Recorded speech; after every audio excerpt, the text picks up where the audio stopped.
السلام عليكم ورحمة الله تعالى وبركاته ميل ولب أدوكتان كسو دبادا يوتيوب جانل كان أسد ديرو جانل وحان مانتا إنوصو دياريني حقوسنين حنا إسلبين ولي إيه الله تلسارو goortii wax kasta ay ka qaldamaan goortii wadada aad ku socotay kula noqoto buur aad korayso goortii deyn badan aad ku jirto si aad u bixsan aadan garanaynin goortii qorshe walba aad samayso uu ku shaqeyn waayo goortii aad ku fashilanto isku day kasta goortii aad dareento inuu qofna uusan ku fahmaynin goortii aad dareento inaadan sii socon karin inta ka badan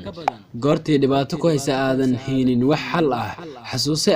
alle ayaa haaya jawaabahaaga oo dhan ma arki kartid wadada ka horeysa balse alle ayaa arki kara ma garan kartid qiimahaaga balse alle ayaa garanaya ma ku shaqeyn qorshahaaga balse qorshaha alle ayaa ugu wanaagsan ma heli kartid hab aad farxad ku hesho balse alle ayaa ku tusi kara hadii aad aaminto oo aad tala saarato Allah subhanahu wa ta'ala wuxuu quraankiisa ku yiri ruuxii alle ka dhowrsada